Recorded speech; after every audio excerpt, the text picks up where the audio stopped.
Praise the Lord. கர்த்தருடைய பரிசுத்த நாமம் மகிமைப்படுவதாக. இந்த நாளும் உங்களை சந்திக்கிறதெல்லாம் நான் மிகுந்த மகிழ்ச்சி அடைகிறேன்.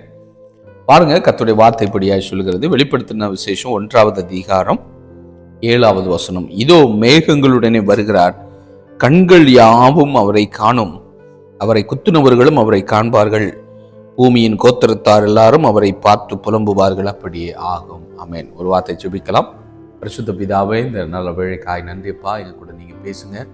ஒரு வார்த்தையில் ஜீவன் இருக்கிறது, வல்லமை இருக்கிறது என்பதை நாங்கள் அறிந்திருக்கிறோம். வல்லமை உள்ள வார்த்தையினால எங்களோட பேசி இந்த வருகைக்காக எங்களை ஆயத்தப்படுத்தும் இயேசுவின் நாமத்தில் பிதாவே, ஆமென்.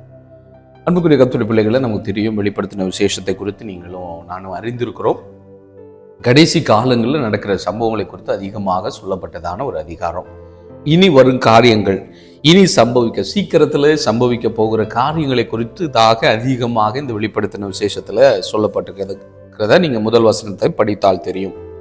அப்படி என்று சொன்னால், ஆண்டவராக இயேசு கிறிஸ்து ஆண்டவரோட பிள்ளைகளோடு இனி வருகிற காரியங்களை குறித்து சொல்லணும்னு சொல்லி அவர் என்ன செய்கிறாரு? அவர் ரொம்ப வாஞ்சியோடு இருக்கிறார், ரொம்ப அவர் வாஞ்சிக்கிறார். அதனால தான் அப்போஸ்தலனாகிய யோவானோடு கூட ஆண்டவர் அநேக ரகசியங்களை, இனி சம்பவிக்க போகிற காரியங்கள், இந்த உலகத்துல கடைசி காலங்களில் நடக்க போகிற காரியங்கள், அநேக காரியங்களை கர்த்தருடைய ஊழியக்காரர் மூலமாக கர்த்தர் பேசி கற்றுக் கொடுத்ததை நம்ம இந்த அதிகாரத்துல பார்க்கிறோம். அதன் அடிப்படையில தான் அவர் மிக முக்கியமான ஒரு ரகசியத்தை பேசுகிறார். 7வது வசனம், இதோ மேகங்களுடனே வருகிறார் என்கிற ஒரு சத்தியத்தை, அப்படிப்பட்ட ஒரு ரகசியத்தை கர்த்தருடைய ஊழியக்காரராக யோவான் ஐயாவுக்கு கர்த்தர் வெளிப்படுத்துகிறார். பாருங்க, இன்னைக்கு இந்த உலகம் இருந்த பிரகாரமாவே இருக்கிறது. இந்த உலகம் எப்படி ஆதாம் ஏவாளுக்கு காலத்துல ஆண்டவர் இந்த உலகத்தை, பூமியை படைத்தாரோ அந்த படைக்கப்பட்டது மாதிரியே இந்த உலகம் இருக்கிறது. இனி இப்படியாகவே உலகம் பல வருடங்கள், பல ஆயிரக்கணக்கான வருடங்கள் இந்த உலகம் இப்படியாத்தான் இருக்க போகிறது என்று சொல்லி இன்னைக்கு அநேக கிறிஸ்தவர்கள் கூட அதை நம்பிக்கொண்டிருக்கிறார்கள். இது இப்படியாக ஒரு புறம் ஜனங்கள் நம்பிக்கொண்டிருக்கிறாங்க. ஆண்டவரை அறியாதவர்கள், இயேசுவை அறியாதவர்கள், அவர்களுக்கு ஆரம்பமும் தெரியாது முடிவும் தெரியாத விதத்துல இந்த பூமி தான் பரலோகத்தை போன்று நினைத்து, இந்த உலகம்தான் பெரிதென்று நினைத்து வாழ்ந்து கொண்டிருக்கிறாங்க. ஆனால் ஆவிக்குரிய கர்த்தருடைய பிள்ளைகளை, இயேசுவை விசுவாசித்து ரட்சிக்கப்பட்டு அவருக்காக வாழ வேண்டும் என்று துடித்து கொண்டிருக்கிற உங்களுக்கும் எனக்கு ஒரு சந்தோஷமான செய்தி என்னவென்று சொன்னால், இயேசு கிறிஸ்து மேகங்களுடனே சீக்கிரமாய் வரப்போகிறார் என்கிற சத்தியத்தை நீங்களும் நானும் அறிந்து கொள்ள வேண்டும் என்று சொல்லி கர்த்தர் விரும்பித்தான் கர்த்தர் நம்மோடு கூட பேசி கொண்டிருக்கிறார். அப்போ அதைத்தான் வெளிப்படுத்தின விசேஷத்துல முதல் அதிகாரத்துல கர்த்தருடைய ஊழியக்காரராக யோவான் ஐயாவுக்கு கர்த்தர் வெளிப்படுத்தி கொடுக்கிறார். அப்பா, இதோ நீ சபைகளுக்கு சொல்லு. பாருங்க, இந்த அதிகாரம் முடித்த பிறகு இந்த 1வது அதிகாரத்துல ஆண்டவராகிய தேவன் சொல்லுகிறார், அவருடைய வருகையை குறித்து பேசுகிறார். பேசின உடனடியாக 7 சபைகளை குறித்து அவர் பேசுகிறார். அப்படி என்று சொன்னால், இன்றைக்கு இருக்கிற, அன்னைக்கு ஆயிரக்கணக்கான சபைகள் இருந்தது. அதுல ஒரு 7 கர்த்தர் என்ன செய்யறார்? ஒரு ஸ்டாண்டர்டாக, ஒரு எக்ஸாம்பிளாக எடுத்து கர்த்தர் பேசுகிறத நம்ம வேதத்துல பார்க்கிறோம். அப்படி என்று சொன்னால், இன்றைக்கு இந்த உலகம் எங்கும் அநேக கோடிக்கணக்கான சபைகள் உலகம் எங்கும் இருக்கிறது. அந்த உலகம் எங்கும் இருக்கிற சபைகளுக்கு ஒரு சத்தியம் அறிய வேண்டும். இதோ இயேசு கிறிஸ்து மேகங்களுடனே வரப்போகிறாரு, உங்களையும் என்னை அழைத்து செல்லும்படிக்காக மேகத்துல அவர் வந்து உங்களை என்னை அழைக்க அவர் வருகிறார் என்கிற அந்த சத்தியம் உலகம் எங்கும் சொல்ல வேண்டும் என்று சொல்லி கர்த்தர் விரும்பித்தான் இப்படிப்பட்ட மீடியாக்களை கர்த்தர் உருவாக்கி உலகமெங்கும் கிறிஸ்துவின் அன்பையும் கிறிஸ்துவின் வருகை குறித்த செய்திகளை உலகமெங்கும் கர்த்தர் பேசி கொண்டிருக்கிறார். அப்போ 2 சம்பவங்கள் நடக்கும். மேகங்களுடனே அவர் வரும்போது 2 விதமான சம்பவங்கள் நடக்காது. என்னவென்று சொன்னால், கண்கள் யாவும் அவரை காணும், அவரை குத்தினவர்களும் அவரை காண்பார்கள், பூமியின் கோத்திரத்தார் எல்லாரும் அவரை பார்த்து புலம்பு. 2 விதமான சம்பவங்கள் நடக்கும். ஒன்று, கண்கள் யாவும் அவரை காணும், அவரை குத்தினவர்களும் அவரை காண்பார்கள், பூமியின் கோத்திரத்தார் எல்லாரும் என்ன செய்வாங்க? அவரை பார்த்து புலம்புவாங்க. அதாவது 2 விதமான சம்பவங்கள் நடக்கும். ஒன்று, புலம்புகிற ஜனங்கள் எழும்புவார்கள்.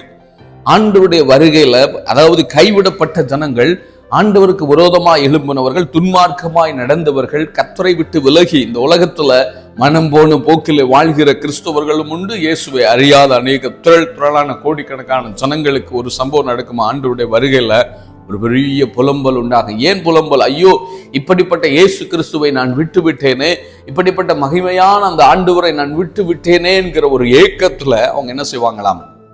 புலம்புவார்கள். ஏனென்று சொன்னால், அவருடைய வருகை பலமுறை நடக்க போகிறதுல ஒரே ஒரு முறை அந்த ரகசிய வருகை நடக்க போறது. அப்ப அந்த ரகசிய வருகையில ஒரு கூட்ட ஜனங்கள் புலம்ப போகிற காலம்தான் இப்படிப்பட்ட வருகையின் காலம் என்று சொல்லி கர்த்தர் பேசுறார். ஒன்று. இரண்டாவது, கர்த்தருடைய பிள்ளைகளுக்கு என்ன நடக்குமா? நீங்க 19வது அதிகாரத்துல பார்த்தால் கர்த்தருடைய பிள்ளைகளுக்கு ஒரு பெரிய சந்தோஷம் உண்டாகும். அதாவது இயேசுவோடு கூட வாழ்கிறவர்களுக்கு, இயேசுடைய வருகை குறித்த ஒரு தரிசனத்தோடு காத்திருக்கிறவர்களுக்கு ஒரு சம்பவம் நடக்குமா? 19:7 சொல்கிறது, நாம் சந்தோஷப்பட்டு களி கூர்ந்து அவருக்கு துதி செலுத்த கடவோ. ஆட்டுக்குட்டியானவருடைய கல்யாணம் வந்தது, அவருடைய மனைவி தன்னை ஆயத்தம் பண்ணினாள் என்று சொல்ல கேட்டேன் என்று சொல்லி கர்த்தருடைய வார்த்தை சொல்கிறது. அப்படி என்று சொன்னால் ஆண்டவருடைய பிள்ளைகளுக்கு என்ன நடக்குமா? நாம் சந்தோஷப்பட்டு களி கூற வேண்டிய ஒரு காலம்தான் ஆண்டவருடைய வருகை. மேகத்துல நீங்களும் நானும் எடுத்துக் கொள்ளப்படும் போது உங்களுக்கும் எனக்கு இதுவரையிலும் இல்லாத சந்தோஷம், இப்படிப்பட்டதான ஒரு அதனால நித்தியமான ஒரு மகிழ்ச்சி உண்டாகும். எப்பொழுது தெரியுமா? ஆண்டவருடைய வருகையில.